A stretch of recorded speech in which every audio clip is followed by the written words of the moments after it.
everyone, and welcome back to my channel.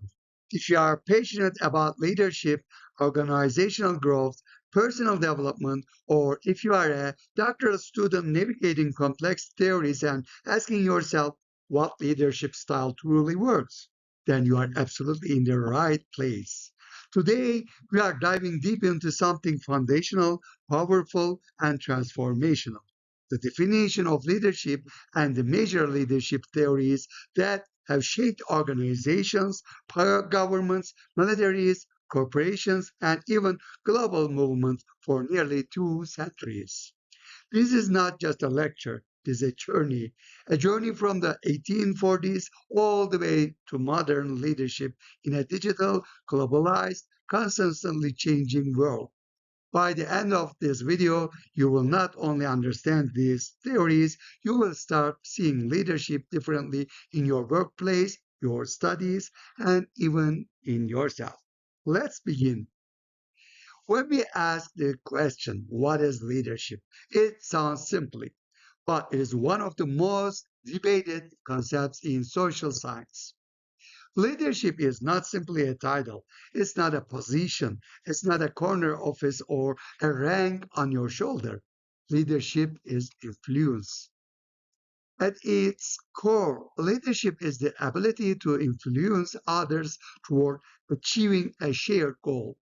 Notice the word shared. Leadership is not about forcing compliance. It's about aligning direction. Think about it this way: management focuses on systems and processes, leadership focuses on people and purpose. A manager might ensure tasks are completed. A leader ensures people understand why those tasks matter. Leadership involves vision, it involves motivation, it involves trust, and most importantly, it involves relationships. If nobody is following you, you are not leading. You are simply occupying space. True leadership builds belief, it builds alignment, builds energy toward a future that does not yet exist. Man theory. Now let's travel back to the 19th century. The great man theory suggests that leaders are born, not made. According to this early view, leadership was reserved for extraordinary individuals with innate qualities. Think about historical figures like Napoleon, Lincoln, or Churchill. The assumption was that they possessed something special, something embedded in their character from birth. This theory focused heavily on traits like courage, intelligence, decisiveness, and charisma. But here's the problem: if leaders are simply born, then leadership development becomes irrelevant. Education becomes irrelevant. Training becomes irrelevant. That perspective eventually became too limiting because history began to show something important. Ordinary individuals placed in extraordinary circumstances could rise to lead. The great man theory started the conversation, but it didn't finish it. Girl theory. Then came a shift. Researchers began asking a different question. Instead of asking, who are leaders? They asked, what do leaders do? This is where behavioral theory emerged.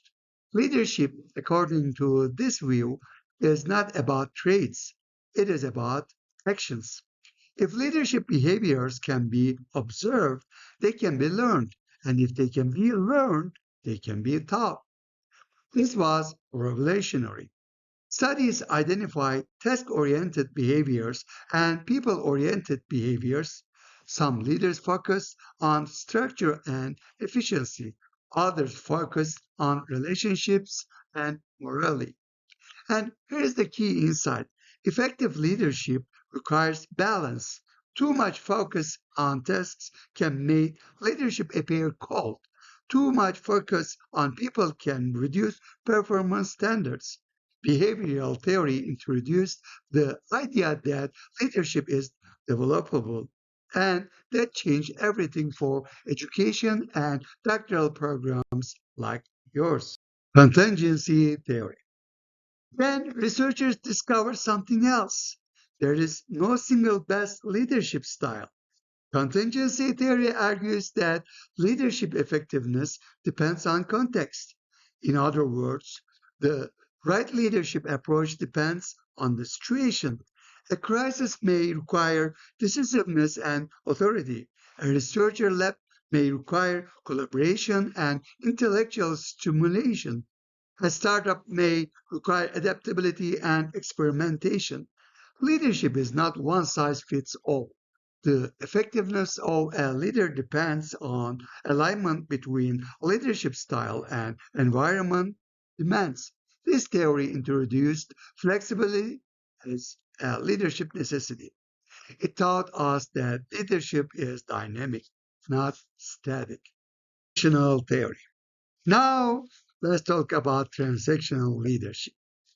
This leadership based on exchange. You perform, you are rewarded. You fail, there are consequences. It is structured, it is clear, it is efficient. Transactional leadership works well in highly regulated environments. Military units, manufacturing systems, compliance driven industries. But it has limits. It can produce compliance, it does not always produce commitment. Transactional leaders manage performance. They monitor metrics. They maintain order, but they do not necessarily inspire innovation or deep emotional engagement. It is effective for stability. It is limited for transformation. Transformational theory. Now we reach what many scholars consider the modern gold standard, transformational leadership. This theory shifts from transactions to transformation. Transformational leaders inspire, they elevate, they connect individual purpose to a collective mission. They do not simply ask, did you complete the task? They ask, do you believe in what we are building? They create vision. They build emotional connection. They stimulate intellectual growth. In a rapidly changing world, transformational leadership fuels innovation. It is internally motivated, not externally pressured. And in complex environments like cybersecurity, healthcare, or global policy, transformation is often more valuable than transaction. Collaborative leadership. We now live in an interconnected world. Organizations no longer operate in isolation. Governments work with corporations. Universities partner with industries. Nations coordinate across borders. Collaborative leadership recognizes that no single leader has all the answers. It emphasizes shared decision making, collective intelligence, partnership. This style requires humility, it requires listening, it requires emotional intelligence. It complex systems, collaboration, outperformance control. The leader becomes a facilitator of alignment rather than a commander of compliance. Leadership. Servant leadership flips traditional hierarchy upside down. Instead of followers serving the leader serves the followers. This approach emphasizes empathy, ethics, and long term development. Servant leaders ask, how can I support your growth? They invest in people first.